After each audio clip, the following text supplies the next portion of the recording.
Hi friends, అందరికీ good morning. అందరూ tea తాగారా?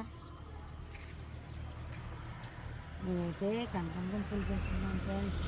చూడండి, ఇవి పెద్ద కనకాంబరాలండి. వచ్చి నర్సరీలో వచ్చి నాటాను. ఒక మొలక 5 రూపాయలు అనేసి. చూడండి, మామూలు కనకాంబరం రేకుల కన్నా కొంచెం మందంగా ఉంటాయి, తొందరగా వాడిపోవు ఇవి.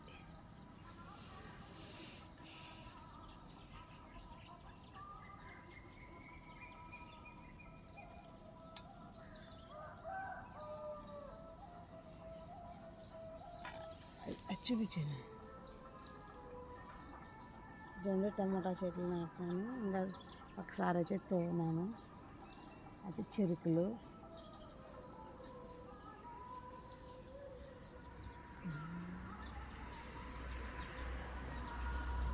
దీనికైతే ఒక ఇలాగా వస్తుంది. దీన్ని మీకు ఎవరికైనా ఏదైనా తెలిస్తే చెప్పండి ఫ్రెండ్స్. ముడత రోగం లాగా వస్తుంది దీనికి. తెలిసిన వాళ్ళు ఖచ్చితంగా కామెంట్ బాక్స్లో కామెంట్ చేయండి ఫ్రెండ్స్. Okay, bye bye.